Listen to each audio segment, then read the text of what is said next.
Welcome in to another new AMP podcast. My name is Ben Dubose, your host, and I'm the news editor with AMP Publications, where I create content for both Coatings Pro Magazine and Materials Performance Magazine. Today, we're happy to be joined by Sam Scaturro, president of New Jersey-based Alpine Painting and Sandblasting Contractors. In that role, Sam oversees operations, safety, and quality management, and he works within Alpine's industrial painting business, mostly with concrete and steel structures. Sam, thanks for taking the time, and let's start with your personal biography. Can you walk us through your history in the business? Sure, absolutely. Well, first off, thanks, Ben, for having me on. I appreciate the opportunity to talk to you guys and share some information with the AMP membership who's listening on. So to give you a bit of background on my biography and history of the business, I have been doing this since I was 15 years old, so that's a while. We came out of college working full-time for the business. In fact, I think even the last year or two of college, I was working pretty close to full-time. I knew I was really going to enjoy the business, so I went to college and graduated with a civil engineering degree to help support, my ability to help the business. With that, I've done just about everything I ask any one of my employees to do. I started by cleaning paint buckets in the field and working my way up, doing tasks in the office. I worked as a project manager for a period of time. I was a safety manager for the company for a period of time. I oversaw quality for a long period of time and still in many ways do, even though I have a full-time quality manager and full-time safety manager now. But, have really done every piece of the business, which really has helped me a lot in being able to run and oversee things and have my employees respect, my ability to lead them. So tell us a little more about Alpine, because I know there's a unique family story and lineage there. Can you take us through the process of buying the business from your dad and uncle and tell us a bit more about how it's transformed in the years since then? Sure. So, Alpine was formed by my dad and uncle in 1975.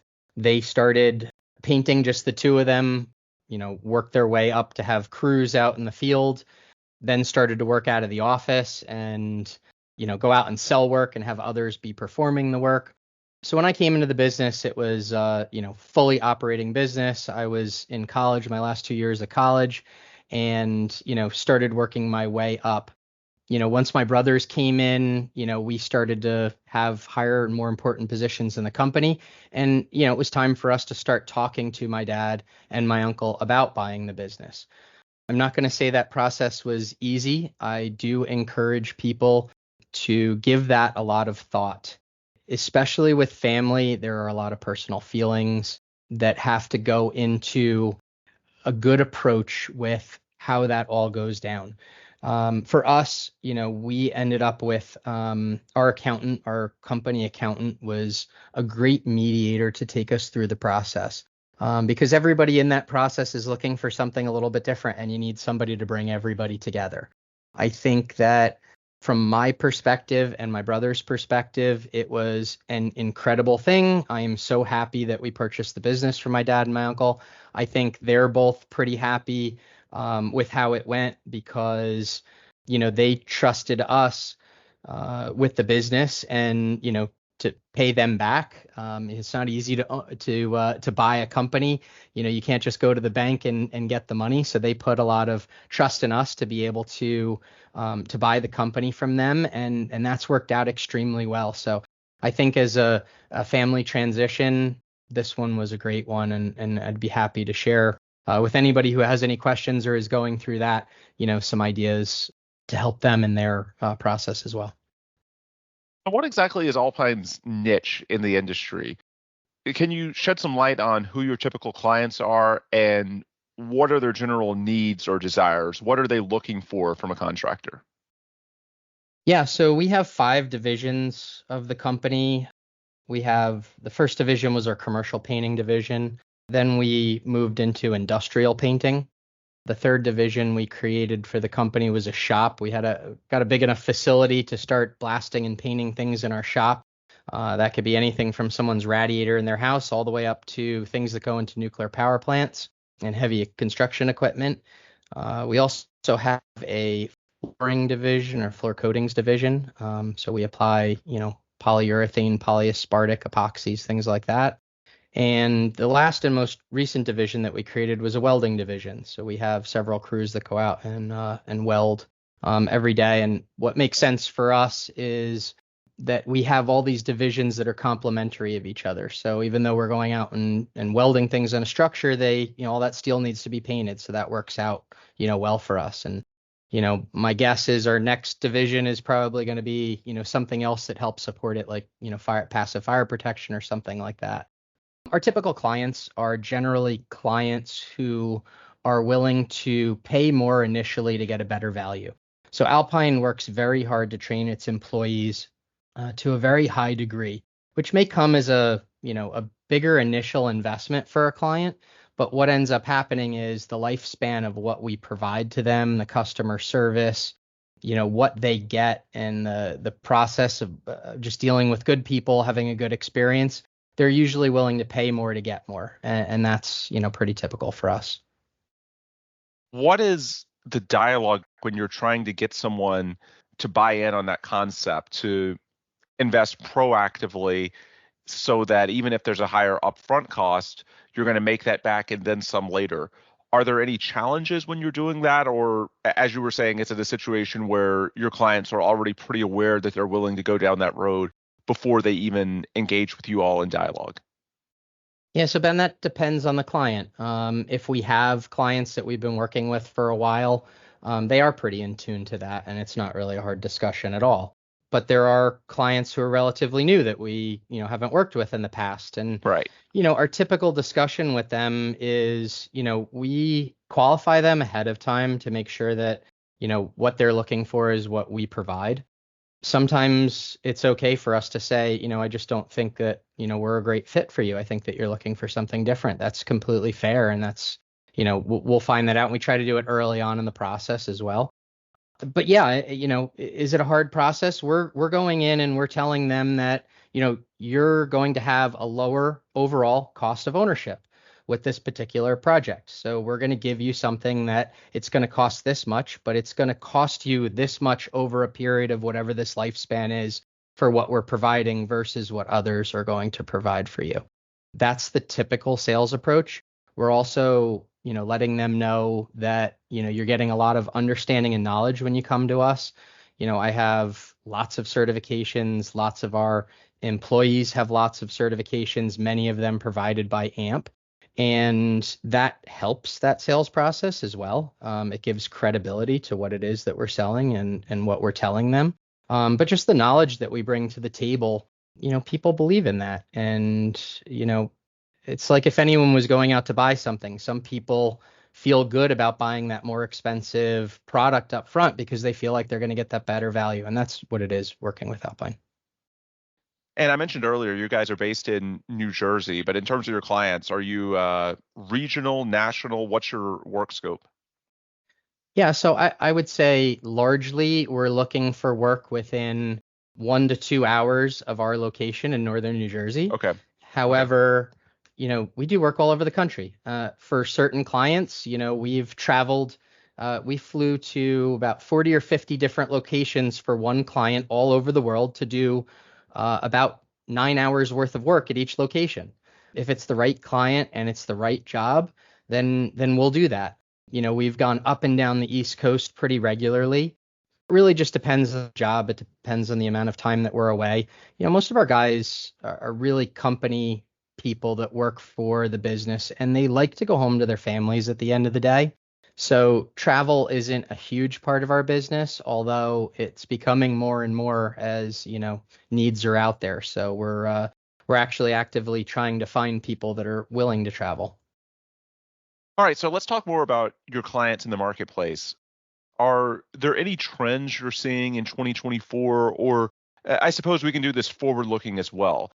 Are there any trends when it comes to the needs or desires that you hear from the clients you have and the people that you're talking to about potential jobs? So, I think that safety is a big trend. Safety's always been important, right? But I Right. think it's becoming more important to take people out of harm's way. And what I mean by that is have robotics and equipment be able to do things that people don't have to do anymore. So I'll give you a good example of that. We recently bought a drone to power wash with. So we no longer have to send people up on suspended scaffold. We no longer have to send, and it's not for every job, but we no longer have to have people on lifts going and doing this work and have the risk of the power washing lance, come in front of them if they were to slip and fall and, possibly cut or injure themselves. We have this technology to be able to do that.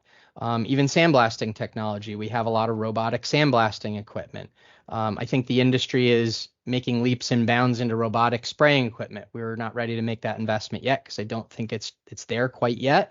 But these types of situations, I think, is going to be more and more important in the future.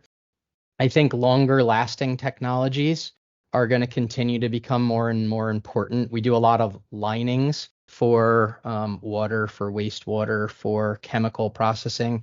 And I think having these systems last longer so that these structures don't have to be taken out of service as often, I think is really important. I think the environment and sustainability is also a huge trend. We're actually, consistently changing our marketing on, how sustainable we are as a company and what kind of recycling technologies do we do and how we're trying to be, smarter and better about the energy usage that we utilize for the work that we're doing.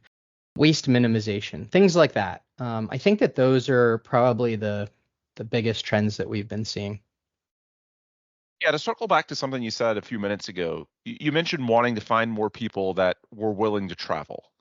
So with that in mind, I can't help but think about the workforce development crisis, which obviously affects contractors really across the entire coatings value chain. What are some of the strategies that Alpine has when it comes to, keeping workers happy or luring new workers? And are there any keys that you all see when it comes to addressing any potential shortfall in the future when it comes to workers? Yeah, that's a great question, Ben, and probably one of the things that we focus the most on. So every year we have a meeting internally to set our goals for the next year. And the majority of our goals are around this exact topic. We'll start with the first one about keeping existing workers happy. Costs are increasing like crazy for individuals. Making sure that they can continue to afford, to live, to come to work every day, to provide for their families, that's really important. So we have to keep finding ways to either, transfer those costs into the jobs and still get them, with costs rising so much, labor costs rising, material costs rising, equipment costs rising, and still be able to get these jobs and keep our employees happy. So that's something that we pay really close attention to. Things outside of just pay, we have a lot of company events where we, enjoy each other. We not just a holiday party every year, but we have summer parties. We're taking our employees go-karting soon. We go on fishing trips. We play paintball. We do a lot of fun activities to keep people engaged and enjoying each other's company. Culture is a huge part of our business.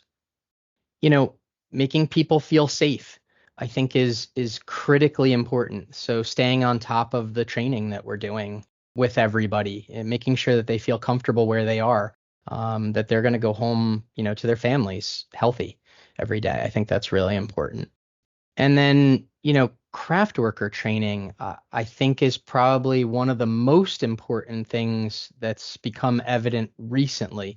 We did an interesting survey with our company when we had all of our people and we were going over our goals last year. And it was, what's the biggest thing? We gave this to the field personnel. What's the single biggest thing that could make the biggest impact into our business? And it was interesting how the responses came in. So all of our, foremen and our employees who have been here for an extended period of time said, find me people that are, better trained, that are going to be better employees for us. And all of the newer employees that had, started with us, let's just say within the last year, were like, I'd love to have more direction and more training from, the field staff and a little bit more respect and a little bit more patience. So what does that go to? That goes straight to training, and how important training is and how critical that is to the future of our business. So that's what we're putting a lot of emphasis in right now is how we can have the best training possible to keep those employees.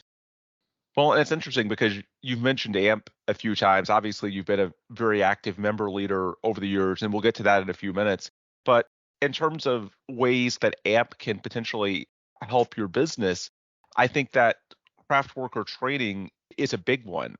Is that an example of the type of issue that's not just to be solved at a company level, but at a broader industry or association level? To me, that's a perfect example, right, of the type of issue where AMP can not only help you on an individual level, but your overall business as well.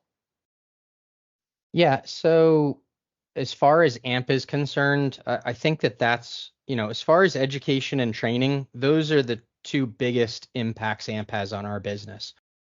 With training particularly, there are a lot of training courses that we put our employees through. So number one, we are a QP1, a QP2, a QP8, a QP9, and a QS1 contractor. So that's 5 QPs that we hold, company accreditations. Huh. And, in order to keep all those, which just so you know, we didn't do that, necessarily to find work. We did that because we wanted to be a better company. And I feel like it truly has made us a better company, which has then in turn turned into more work. And to be honest, we don't actually use those accreditations so much to go out and get jobs that we weren't otherwise qualified for. We go out and sell those certifications to owners to say, this is why you should use us, which is, I guess, a bit different than most people do.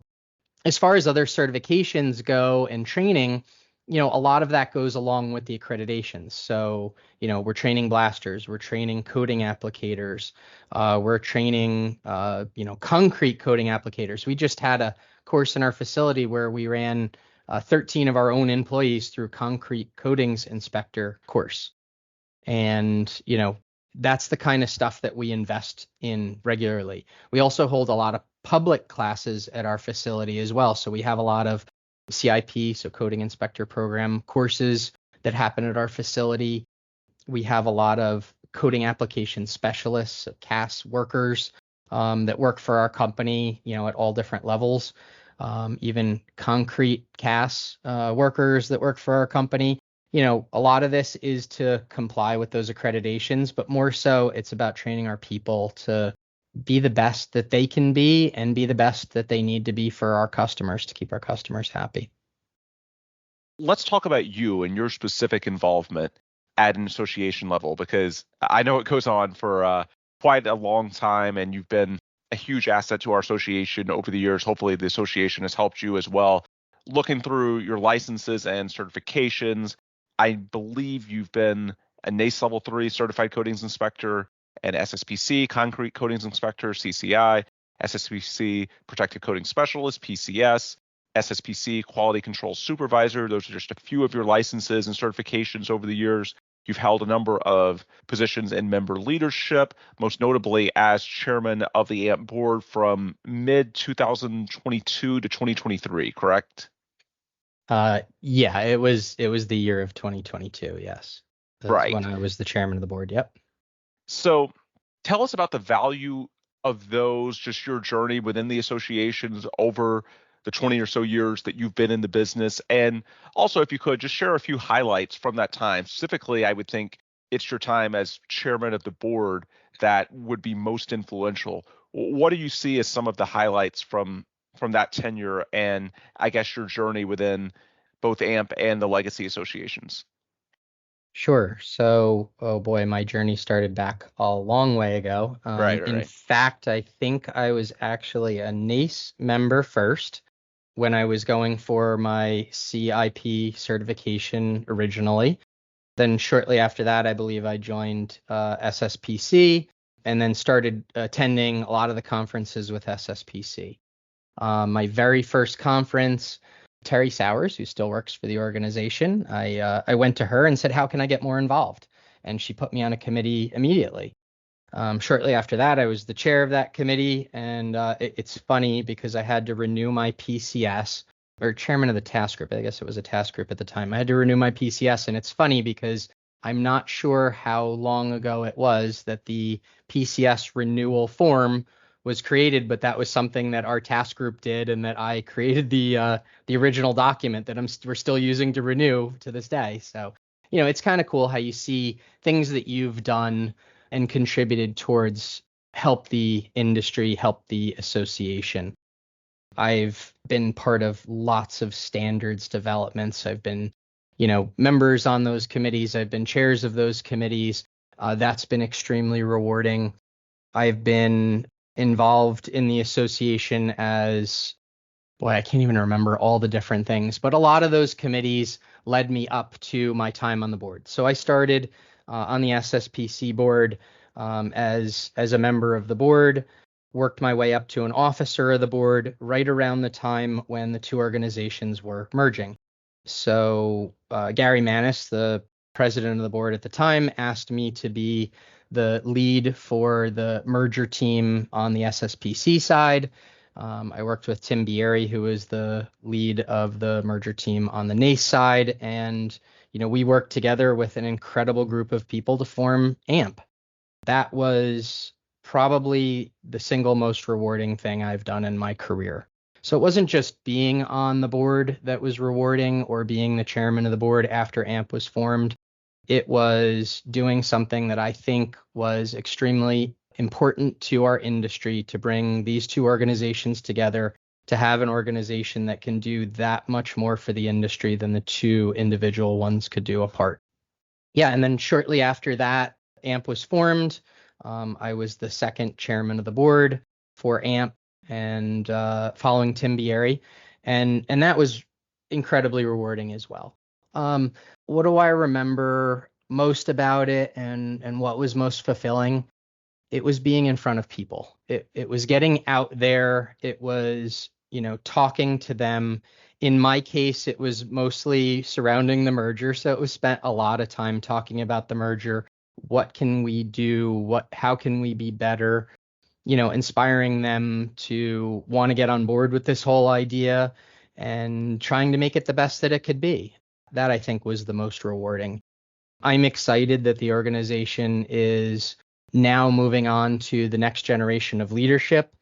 I believe I was maybe one of the last on the board that was part of that initial merger of the two organizations. So now it's, new elected leaders that are, re-envisioning it. Right now they're working on, sort of generation 2 of the governance. When we move the governance together to form AMP, that governance was a lot because, there was a history before and we needed to incorporate a lot of people. And now they're moving towards a much more streamlined form of governance, which I think is great. So, those are the highlights for me. I'm really excited to see, what has been accomplished over the years and where it's going to continue to move in the future. And, I will continue to be involved in that in different ways and different aspects for many years to come.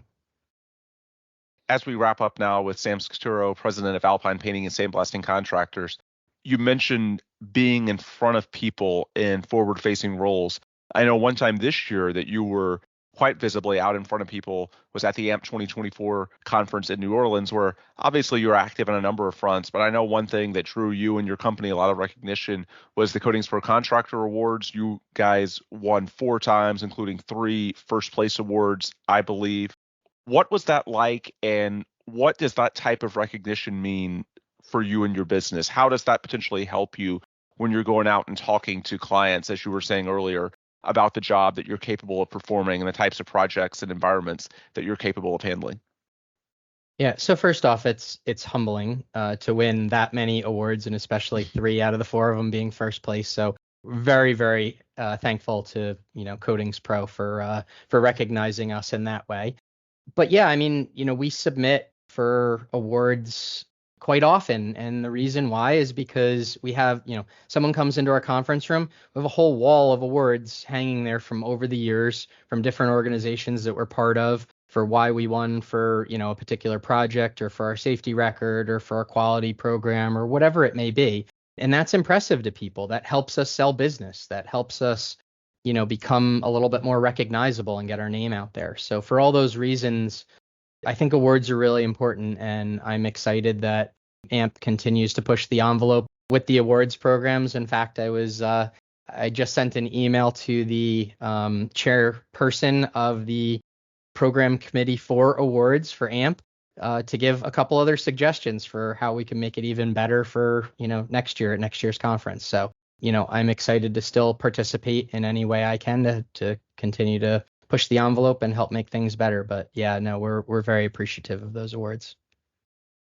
Yeah, and we're appreciative for you as well for everything you've done over the years, both from an association standpoint and for us here at Codings Pro. You've been a real resource for us as well. And so we definitely appreciate you and want to use this as an opportunity to say thanks again for everything you've done. Sam, for anybody listening that wants to learn more about you or your company, or perhaps wants to get in touch, what's the best way that they can do that? Yeah, so to find more information about the company, it would be www.alpinepainting.com. If they want to get in touch with me, it's pretty easy, sam@alpinepainting.com. Feel free to email me if you have any questions or whatever. But, if I could give, maybe one piece of advice to somebody who's listening, especially if it's somebody that's, either earlier in their career or isn't as involved in the industry right now, is to get involved. That's been, I'd say the most important thing of my career is my involvement. And, volunteering for these things brings back a lot of rewards and just a lot of enjoyment while you're, working in your career and while you're trying to become better. And I can't say enough about that. So I hope that this encourages some people to get maybe a little bit more involved, and it doesn't require you to be chairman of the board to do it. But, just saying yes when somebody asks, hey, can you help out with this? I think you'll find it a great experience. So thanks, Ben. Absolutely. Absolutely. Thanks for taking the time. All right, that will do it for today. For Sam Scaturro, I'm Ben Dubose, news editor with the AMP Publications team.